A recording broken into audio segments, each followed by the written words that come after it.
England are going to win Euro 2020. I'm absolutely convinced by that statement I have just made. And in this video, I'm going to be giving you 5 points to back up why I honestly believe we can win the Euros this year. So it should be a very interesting video, and let's get into those 5 points.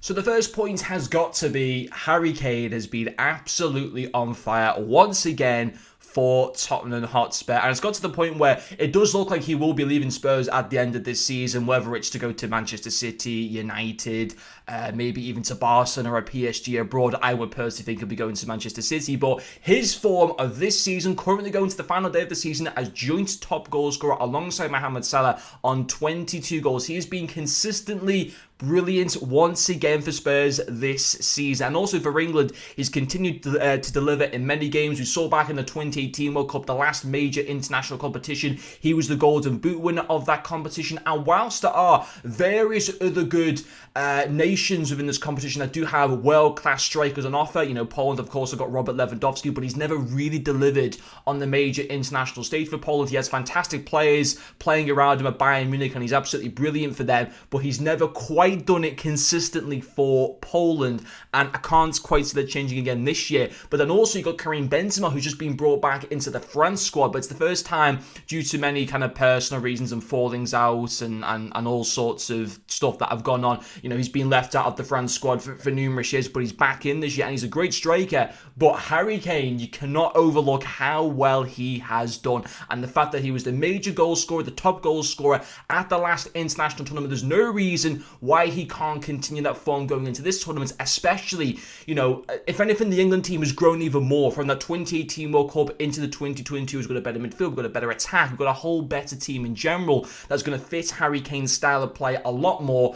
And I think the fact that he's going to be absolutely on fire going into the tournament and injury-free is absolutely key to England, because we need a goal scorer like him, and we've got that, and that is 100% one of the main reasons why we can go on and win this competition. A second point has got to be that England have got so much more young talent that is going to be representing us at this year's Euros. Mainly there's 3 players that really come to mind for me in Declan Rice from West Ham, a new great defensive midfielder that we're going to need for this competition that we didn't necessarily have back in the World Cup, and I think we kind of lacked a little bit, and we needed this year, and we have it in Declan Rice, who's been so consistent, and it's, you know, it showed that in the fact that West Ham are currently sitting 6th with 1 game to go in the Premier League season. You have Phil Foden, who's been fantastic for Manchester City this season, very consistent, and for a player like him who's still so young to be able to break into a Manchester City team and go, you know, under Pep Guardiola, which is something that not many players are able to do at all, and consistently perform well over the whole season, has got to be a reason why he can also provide it for England 100%. And also Mason Mount has been fantastic for Chelsea this season. I think most Chelsea fans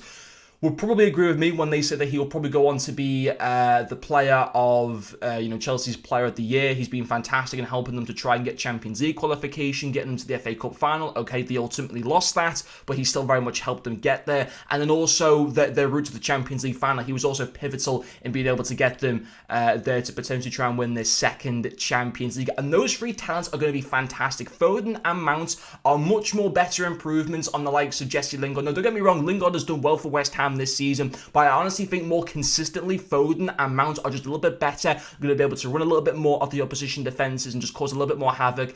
And then Declan Rice is an improvement on Eric Dyer, who was often in the holding midfield position back in the World Cup last year. Obviously Henderson, if he's going to be available, which through injury and lack of game time sadly doesn't look like he will be, but Declan Rice is going to be someone that's going to be able to perform just as well, help out the defense as well, and then even be able to support the midfield of the likes of Foden, Mount, and players like that. So I think having new, really good talent that has played well through the ranks of going up through England over numerous years, I think is going to be something that's going to be absolutely key to our success this year. And new, young, talented players could very much be one of the reasons why we go on to win the Euros. Another major talking point has got to be that for the first time in God knows how long, we actually have a good left back. For the first time since Ashley Cole, and even Ashley Cole towards the end of his career very much tailed off. So for the first time since 2008, 2010, we actually have a quality fullback in Luke Shaw, who somehow has been able to stay injury-free for the first time since like 7 years ago when he was at like Southampton before he moved to Man United. But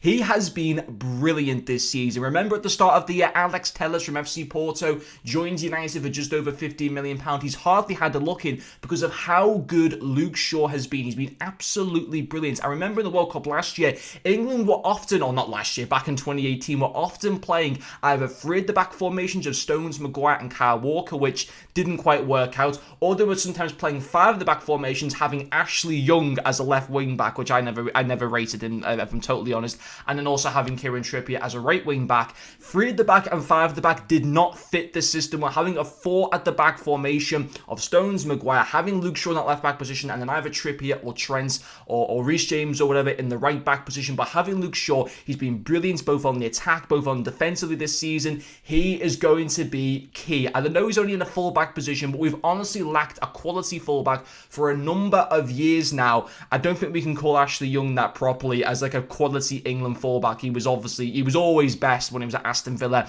as a proper left mid / left winger. But Luke Shaw, been brilliant this season, consistent, has managed to stay injury-free, which is so important. It's something that I don't even think he can believe, and it could be very much key success to us this season because it allows us to play a forward-to-back formation, which I think suits us a lot more better.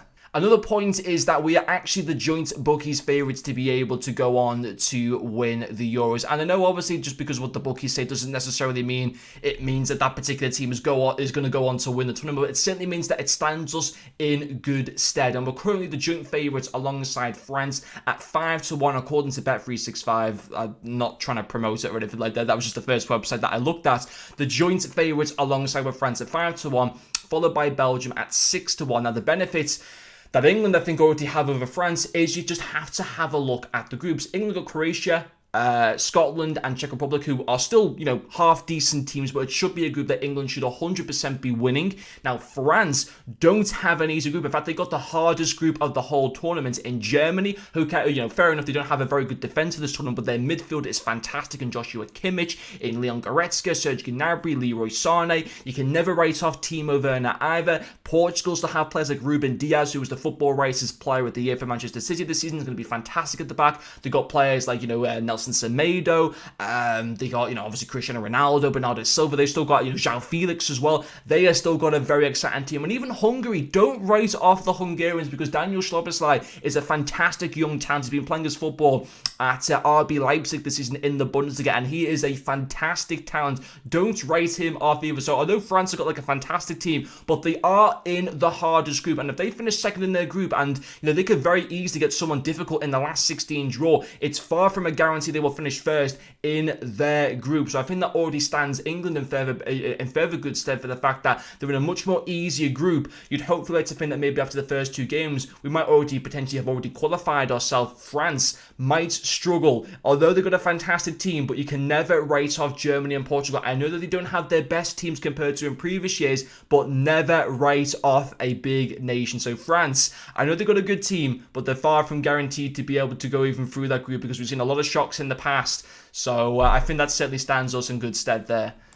And a final point to make is that this is almost like a home nation tournament for England. I know that quite a few nations in this tournament are going to have a lot of their games or quite a few of their games at home, but not as potentially as many as what England have. Now, first of all of England's group games will be at Wembley. Then they have the last 16 in the quarterfinals. I think depending on where they finish in their group, there is a chance that their last 16 game could be at Wembley or in a different country. The quarterfinals, Wembley doesn't have any games for the quarterfinals, but it has both games for the semi-finals and it has the game for the final. So I know that obviously various different nations are going to have games in their own countries. So for example, Italy, the opening game of the whole competition is Italy playing in Rome against Turkey. There's a home nation game for them, but a lot of the games will be played in England, and England potentially could have, on the whole, the 7 games, if they were to get to the final and to win it, 5 of those 7 games would be played at Wembley, which is basically almost like a home nation tournament for us. And quite often, home nations do pretty well. We saw, Russia in the 2018 World Cup get to the quarterfinals when not many people